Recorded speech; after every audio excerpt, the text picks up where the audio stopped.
का फिर से एक बार स्वागत है अमृत की पाठशाला पे। तो आज के इस वीडियो में हम लोग करने जा रहे हैं ऑब्जेक्टिव क्वेश्चन। जो हम लोगों ने लास्ट टॉपिक पढ़ा था socio religious reform in 19th century, उस टॉपिक से रिलेटेड जितने भी एमसीक्यू बन सकते हैं जो अलग अलग एग्जाम में आते हैं, चाहे वो कोई सा भी गवर्नमेंट एग्जाम हो, जितने भी क्वेश्चन इस टॉपिक से एग्जाम में आते हैं उन सारे क्वेश्चंस को हम लोग आज इस वीडियो में ऑब्जेक्टिव के ज़रिए डिस्कस करेंगे। जो थ्योरी वाला पार्ट है वो पहले ही वीडियो में मैंने पढ़ा रखा है, जिसका लिंक डिस्क्रिप्शन में दे रखा है, आप जाके पहले उसको देखें। उसमें पूरा थ्योरी पार्ट पढ़ाया है मैंने इस टॉपिक का। इस वाले वीडियो में हम लोग टॉप 50 जो क्वेश्चन होंगे इस टॉपिक से रिलेटेड आज उसको डील करेंगे। तो वीडियो को आगे बढ़ाने से पहले जितने भी लोग वीडियो को देख रहे हैं लाइक कर दें, सब्सक्राइब करना बिल्कुल भी ना भूलें और शेयर कर दें। तो चलिए स्टार्ट करते हैं। तो पहला क्वेश्चन है कि which great man is called the father of Indian renaissance. ठीक है, पहला question, which great man is called the father of Indian renaissance. तो उसका आंसर क्या होगा? राजा राम मोहन राय। तो राजा, जब मैंने थ्योरी पार्ट पढ़ाया था तो उसमें बताया था कि राजा राम मोहन राय को कई सारे नामों से जाना जाता है, मॉडर्न मैन, योगदूत और ये फादर ऑफ इंडियन रेनेसेंस, और भी कई सारे नाम हैं। तो आप जाके ज़्यादा डेप्थ में जानने के लिए थ्योरी वाले पार्ट को जरूर देखें। उसके बाद सेकंड क्वेश्चन क्या है कि who is considered as the prophet of nationalism. Who is considered as the prophet of nationalism. तो उसका भी आंसर क्या है? राजा राम मोहन राय। राजा राम मोहन राय को नेशनलिज्म का प्रोफेट कहते हैं। Third question, the first society founded by Raja Ram Mohan Roy. Raja Ram Mohan Roy के द्वारा एक तो ब्रह्मो समाज किया गया था और एक पहला, सबसे पहले कौन सा किया था? तो वो किया गया था आत्मीय सभा, जो है राजा राम मोहन राय द्वारा सबसे पहले स्टेबलाइज किया गया था 1814 में। उसके बाद fourth question, Brahmo Samaj was founded in the year. Brahmo Samaj किसने फाउंड किया था? राजा राम मोहन राय ने किया था। कब किया था? तो 20 अगस्त 1828 को इसको स्थापना किया गया था। पांचवा question, who gave Ram Mohan Roy the title of Raja. Raja Ram Mohan Roy को राजा का टाइटल किसने दिया था? तो अकबर II ने दिया था। क्यों दिया था? तो वो थ्योरी वाले वीडियो में वहाँ जाना पड़ेगा, वो देखना पड़ेगा, तभी वो समझ में आएगा क्यों दिया था। उसके बाद द समाधि ऑफ राजा राम मोहन राय। राजा राम मोहन राय की समाधि किधर है? तो वो ब्रिस्टल इंग्लैंड में है। सातवां question, the founder of Brahmo Samaj of India. ब्रह्मो समाज, ब्रह्मो सभा और ब्रह्मो समाज ऑफ इंडिया दोनों अलग अलग है। ये क्यों बनाया गया था? ये फिर थ्योरी वाले वीडियो में देखना पड़ेगा। तो founder of Brahmo Samaj of India, Brahmo Samaj of India का संस्थापक कौन था? तो वो था केशव चंद्र सेन। ब्रह्मो समाज में क्या हुआ था, क्या झगड़ा हुआ था, कैसे अलग हुआ था, वो सारा थ्योरी वाले पार्ट में दे रखा है। तो थ्योरी वाला पार्ट बिल्कुल देखना ना भूले। तो founder of Brahmo Samaj of India Keshav Chandra Sen. आठवां question, the Brahmo Samaj is based on the principle. Brahmo Samaj किस प्रिंसिपल, किस सिद्धांत पे बेस्ड था? तो वो था monotheism. Who oppose the jury act of 1826। Jury act 1826 के ज्यूरी एक्ट को अपोज, उसके खिलाफ कौन था? तो उसके खिलाफ थे राजा राम मोहन राय। ज्यूरी एग्जाम में क्वेश्चन आ सकता है कि ज्यूरी एक्ट कब लागू किया गया था? 1826 में। अब ज्यूरी एक्ट था क्या? तो ज्यूरी एक्ट में था कि कोई भी हिंदू या मुस्लिम, तो इसमें यह था कि जो नेटिव इंडियन है, नेटिव इंडियन मतलब कि हिंदू है या मुस्लिम हो, वो जो है किसी भी हिंदू और मुस्लिम के केस में जज बन के वहाँ पे फैसला सुना सकता है। लेकिन अगर केस क्रिश्चियन का हो तो वो हिंदू या मुस्लिम जज फैसला नहीं सुना सकता है, वहाँ पे वो जज के तौर पे नहीं बैठ सकता है। तो ज्यूरी एक्ट में क्या था कि नेटिव इंडियन, हिंदू या मुस्लिम जो है वो हिंदू या मुस्लिम के केस में ही फैसला सुना सकता है। अगर जो कोई केस क्रिश्चियन के लिए से जुड़ा हुआ है तो वहाँ पे हिंदू या मुस्लिम जो है ज्यूरियर बन के नहीं बन सकता है, वहाँ पे किसी क्रिश्चियन को ही बैठना पड़ेगा। तो ये जो भेदभाव था इसी के खिलाफ था ज्यूरी एक्ट, ये बनाया गया था। उसके बाद क्या है? The best representative of new Hindustan in the second half of 19th century. 19th century के सेकेंड हाफ में न्यू हिंदुस्तान के बेस्ट रिप्रेजेंटेटिव कौन थे? स्वामी विवेकानंद। स्वामी विवेकानंद के बारे में जितने भी बात है वो फिर जो वीडियो बनाया था मैंने उसी में दे रखा है, जिसका लिंक डिस्क्रिप्शन में है, जाके उसको देखिए। तो ये थे 10 क्वेश्चन। अब देखते हैं आगे और क्या था। तो अब देखते हैं आगे नेक्स्ट क्वेश्चन क्या है। तो लिखा हुआ है Vivekananda attended the parliament of world religion. Parliament of world religion जो कि शिकागो में हुआ था, उसको कब अटेंड किए थे? 1893 पे, जहाँ इन्होंने स्पीच दिया था इम्पोर्टेंस ऑफ हिंदू रिलीजन के ऊपर।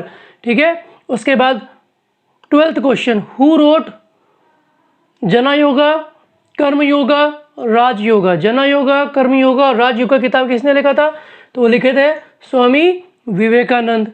उसके बाद रामकृष्ण मिशन को स्टार्ट किया था, किसके द्वारा स्टार्ट किया गया था?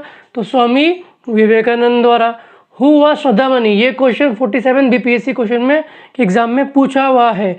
Who was श्रद्धामणि? श्रद्धामणि कौन थी? तो वो रामकृष्ण परमहंस की पत्नी थी। और रामकृष्ण परमहंस कौन थे? वो स्वामी विवेकानंद के गुरु थे। उसके बाद दयानंद सरस्वती फाउंडेड, दयानंद सरस्वती ने किसकी स्थापना की थी? तो आर्य समाज की। कब? 1875 में। Who had said? किसने ये बात कहा है? Let's go back to Vedas. Let's go back to Vedas slogan किसने दिया है? तो दयानंद सरस्वती ने कहा है। दयानंद सरस्वती ने स्लोगन दिया था let's go back to Vedas. Next 17th question, who is known as Martin Luther of India? Religious reform के लिए मार्टिन लूथर ऑफ इंडिया के तौर पे किसको जाना जाता है? तो वो है स्वामी दयानंद सरस्वती। स्वामी दयानंद सरस्वती को रिलीजियस रिफॉर्म के लिए मार्टिन लूथर ऑफ इंडिया कहा जाता है। सत्यर्थ प्रकाश, बहुत इंपॉर्टेंट क्वेश्चन है। सत्यर्थ प्रकाश किसके द्वारा लिखा गया है? तो दयानंद सरस्वती द्वारा। सत्यर्थ प्रकाश जो किताब है वो दयानंद सरस्वती के द्वारा लिखा गया है। 19वां क्वेश्चन, सत्यर्थ प्रकाश जो एक सेक्रेड पवित्र बुक है, धार्मिक किताब है, कौन से समाज का? आर्य समाज का। तो सत्यर्थ प्रकाश आर्य समाज का एक पवित्र ग्रंथ है या धार्मिक किताब है। 20वां question, who said good government is no substitute for self government? ये बात किसने कही थी? तो दयानंद सरस्वती ने ये बात कहा था कि good government is no substitute for self government. तो यहाँ तक क्या हो गया? यहाँ तक 20 MCQ हो गए। अभी 30 पूरा मिला के 50 MCQ है। उसके बाद इस टॉपिक से एक क्वेश्चन भी नहीं बचने वाला है। अब देखते हैं आगे क्या है। आगे क्या है? तो लिखा हुआ है who had firstly use the term swaraj? Swaraj term को पहली बार यूज किसने किया था? And accepted Hindi as national language, और हिंदी को नेशनल लैंग्वेज के तौर पे एक्सेप्ट किया था तो वो थे स्वामी दयानंद सरस्वती। उसके बाद 22वां question, who was the founder of Prarthana Samaj? प्रार्थना समाज के संस्थापक कौन थे? तो वो थे MG रानडे। महादेव गोविंद रानडे जो है प्रार्थना समाज के फाउंडर थे। नेक्स्ट है, who was the chief director of Prarthana समाज इन महाराष्ट्र? महाराष्ट्र में प्रार्थना समाज का चीफ डायरेक्टर कौन था? तो वो थे MG रानडे। नेक्स्ट है, who was the founder of Dev Samaj? Dev समाज के संस्थापक कौन थे? तो ये थे शिव नारायण अग्निहोत्री। 25वां question, who and when founded Satya Shodhak समाज? सत्य शोधक समाज की स्थापना कब और किसने की थी? तो सत्य शोधक समाज की स्थापना किए थे ज्योतिबा फूले 1873 में। इन सब का थ्योरी जो है वीडियो में बता रखा है, तो उसको देखना बिल्कुल भी ना भूले। उसके बाद है who was the author of गुलामगिरी? गुलामगिरी किताब किसने लिखा था? तो वो लिखे थे ज्योतिबा फूले ने। नेक्स्ट है, whose main aim was to uplift the backward class? Backward class को बढ़ावा देने के लिए, उसको सुधारने के लिए किसका सबसे मेन एम था? तो वो था सत्य शोधक समाज का। सत्य शोधक समाज का मेन जो एम था वो क्या था? Upliftment of backward classes. उसके बाद सत्य शोधक समाज ऑर्गेनाइज्ड, इन्होंने क्या ऑर्गेनाइज किया था? तो इन्होंने ऑर्गेनाइज किया था एंटी कास्ट मूवमेंट महाराष्ट्र में। नेक्स्ट क्वेश्चन, हु स्टार्टेड समाचार चंद्रिका? हु स्टार्टेड समाचार चंद्रिका? समाचार चंद्रिका किसने स्टार्ट किया था? किस लिए? टू अपोज रिलीजियस और सोशल आइडियाज ऑफ राजा राम मोहन राय। राजा राम मोहन राय के धार्मिक और सोशल आइडियाज़ को अपोज करने के लिए, निंदा करने के लिए उसके अगेंस्ट एक समाचार चंद्रिका स्टार्ट किया था। किन्होंने? तो वो थे बबन चंद्र बंदोपाध्याय। बबन चंद्र बंदोपाध्याय। तो अब देखते हैं नेक्स्ट क्या है। तो नेक्स्ट है question number 30, founder of Radha Swami Satsang. Radha Swami सत्संग का संस्थापक कौन थे? तो वो थे शिव दयाल साहेब। राधा स्वामी सत्संग के फाउंडर शिव दयाल साहेब। उसके बाद which reformer of Maharashtra is also known as Lokhitwadi? Lokhitwadi के नाम से महाराष्ट्र के किस रिफॉर्मर को लोकिटवाड़ी के नाम से जाना जाता है? तो वो है गोपाल हरि देशमुख। गोपाल हरि देशमुख को लोकिटवाड़ी कहते हैं। उसके बाद कैंपेन फॉर विडो रीमैरिज इन महाराष्ट्र। महाराष्ट्र में विडो रीमैरिज एक्ट के लिए जो कैंपिंग किया गया था वो किसने किया था? तो वो थे विष्णु परशुराम पंडित। विष्णु परशुराम पंडित द्वारा महाराष्ट्र में विडो रीमैरिज के लिए कैंपिंग चलाया गया था। उसके बाद the greatest Parsi social reformer 19th century के ग्रेटेस्ट पारसी सामाजिक जो रिफॉर्मर थे वो कौन थे? तो वो थे Behramji M Malabari, Parsi reformer, greatest Parsi social reformer 19th century के। उसके बाद एज ऑफ कंसेंट एक्ट लागू किया गया था 1891 में। 1891 एज ऑफ कंसेंट एक्ट। 35वां क्वेश्चन, डीके कार्वे का जो नाम है वो वेस्टर्न इंडिया में किस लिए जाना जाता है? किस मुद्दे के लिए डीके कार्वे का नाम वेस्टर्न इंडिया में जाना जाता है? तो वो मुद्दा है वुमेन एजुकेशन। वेस्टर्न इंडिया में वुमेन एजुकेशन के लिए सबसे ज़्यादा नाम है वो डीके कार्वे का उस समय था। Who promptly fought 36 number question, who promptly fought and legalise widow remarriage? Widow remarriage के लिए लगातार निरंतर किसने लड़ाई लड़ी और उसको लीगलाइज किया? तो वो थे ईश्वर चंद विद्यासागर ने विडो रीमैरिज के लिए लगातार लड़ाई की और उसको लीगलाइज करवा दिया। उसके बाद व्हाट डिड एक्ट 5 ऑफ 1843 का एक्ट 5 जो था उसने क्या इलीगल बना दिया? तो उसने स्लेवरी को एक्ट 5 ऑफ 1843 के जरिए इलीगल गैर कानूनी बना दिया गया। और ये किसके टाइम पे लाया गया था? ये लॉर्ड एलनबरो के टाइम पे लाया गया था। लॉर्ड एलनबरो के टाइम पे एक्ट 5 ऑफ 1843 आया था जिसके ज़रिए स्लेवरी को इलीगल बना दिया गया था। 38 question, who played an important role in passing the native marriage act of 1872? Native बहुत इंपॉर्टेंट है। नेटिव मैरिज एक्ट ऑफ 1872 को किसने पास करवाने में एक अहम भूमिका निभाई थी? तो वो थे Keshav Chandra Sen. Native marriage act of 1872, ठीक है, तो इसने पास करवाया था केशव चंद्र सेन के कोशिश से ये पास हुआ था। नेटिव मैरिज एक्ट ऑफ 1872 को ब्रह्मो मैरिज एक्ट भी बोलते हैं। इसको ब्रह्मो मैरिज एक्ट भी बोलते हैं, ब्रह्मो मैरिज एक्ट भी कहते हैं। और जिसके तहत शादी के लिए लड़की का मिनिमम एज 14 और बॉयज़ का 18। ब्रह्मो मैरिज एक्ट के तहत लड़की का शादी के लिए मिनिमम एज, इसके तहत नेटिव मैरिज एक्ट 1872 के तहत लड़की के लिए मिनिमम एज 14 था और लड़के के लिए 18 था। अब देखते हैं आगे का क्वेश्चन क्या है। अब देखते हैं नेक्स्ट क्या है। तो क्वेश्चन नंबर 39, तो कह ले what was the minimum marriageable age? Minimum जो मैरिजेबल एज था जो फिक्स किया गया था शारदा एक्ट के तहत लड़का और लड़की के लिए, वो क्या था? 18 और 14। ये कब आया था? शारदा एक्ट 1929 में, जिसको बाद में अमेंड किया गया था और इसको कितना कर दिया गया था बाद में? 18 और 21 या 18, बॉयज़ के लिए 21 और गर्ल्स के लिए 18 कर दिया गया था बाद में इसको। तो बाद में क्या किया गया था?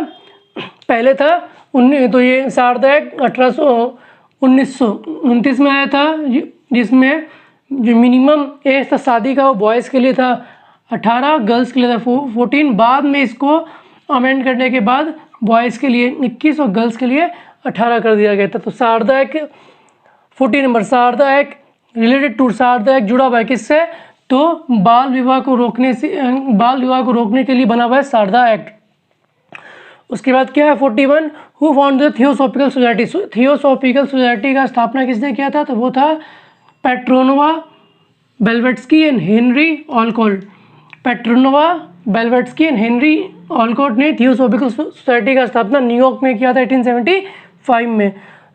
42, the success of theosophical society? India में थियोसॉफिकल जो समाज था उसका सक्सेस किसकी वजह से हुआ? एनी बेसेंट की वजह से हुआ था। 43 number question, servant of Indian society का स्थापना किन्होंने की थी? गोपाल कृष्ण गोखले ने। कब? 1905 में। इसका थ्योरी जो है वीडियो में उसको देख लेना। 44th, who was the founder of Bahujan Samaj? Bahujan समाज के हैं संस्थापक कौन थे? तो मुकुंदराव पाटिल। मुकुंदराव पाटिल बहुजन समाज के संस्थापक थे। Question number 45, who said? किन्होंने ये बात कही थी? If God were to tolerate untouchability I would not recognise him as God at all. किन्होंने कहा था कि अगर भगवान को छुआछूत बर्दाश्त करना पड़े, टॉलरेट करना पड़े, तो मैं उनको भगवान ही नहीं मानूंगा। ये बात किसने कही थी? ये बात कहे थे Bal Gangadhar Tilak. If God were to tolerate untouchability I would not recognise him as God at all. ये बात कहे थे बाल गंगाधर तिलक। अब लास्ट के 5 क्वेश्चन देखते हैं क्या है। नेक्स्ट क्या है? तो लिखा हुआ था women's movement in India. India में वुमेन्स के लिए जो मूवमेंट हुआ था वो किसके इंस्पिरेशन से किया गया था या स्टार्ट किया गया था? तो वो किया गया था ज्योतिबा फुले द्वारा। वुमेन्स के लिए जो इंडिया में सबसे ज़्यादा काम ज्योतिबा फुले द्वारा किया गया। उसके बाद दरुल उल्म की स्थापना किन्होंने की थी? दरुल उल्म को स्टेबलाइज किया गया था हज़रत मौलाना मोहम्मद कासिम ननोतवी। दरुल उल्म की स्थापना हज़रत मौलाना मोहम्मद कासिम ननोतवी ने किया था। उसके बाद यूपी में यूनाइटेड प्रोविंस में दियोबंद मूवमेंट का शुरुआत कब हुआ था? 1866 में। उसके बाद है हाली सिस्टम जुड़ा हुआ है किससे? बॉन्डेड लेबर, बंधुआ मजदूर से जुड़ा हुआ है हाली सिस्टम। और आखिरी क्वेश्चन है जो भी बीपीएससी 2019 में आया था वो है who began the Faraizi movement? Who began the Faraizi movement या Faraizi movement? Who began the Faraizi movement? तो फारिजी मूवमेंट की शुरुआत किसने की थी? तो वो थे हाजी शरीयतुल्लाह। हाजी शरीयतुल्लाह ने फराजी मूवमेंट की शुरुआत करी थी। तो आज के इस वीडियो में हम लोगों ने socio religious movement in 19th century से जुड़े 50 ऑब्जेक्टिव क्वेश्चन, जो कि सबसे इंपॉर्टेंट और बहुत सारे एग्जाम में आ भी चुका है प्रीवियस ईयर में और कुछ नया भी, उन सभी को देखा। इस वीडियो के बाद मुझे उम्मीद है कि आपका अगर एग्जाम में इस टॉपिक से एक भी क्वेश्चन आता तो वो नहीं छूटेगा, भले 2 नंबर में या 3 नंबर में आए, इस वीडियो से 2 या 3 नंबर आपका एग्जाम में कंफर्म हो जाएगा। नेक्स्ट वीडियो जो आएगा वो पॉलिटी का या मैथ्स का, एक दोनों में से किसी एक का होगा। तो चैनल पे बने रहे, चैनल को सब्सक्राइब करें, वीडियो को लाइक करें, ज़्यादा से ज़्यादा शेयर करें। तो मिलते हैं नेक्स्ट वीडियो।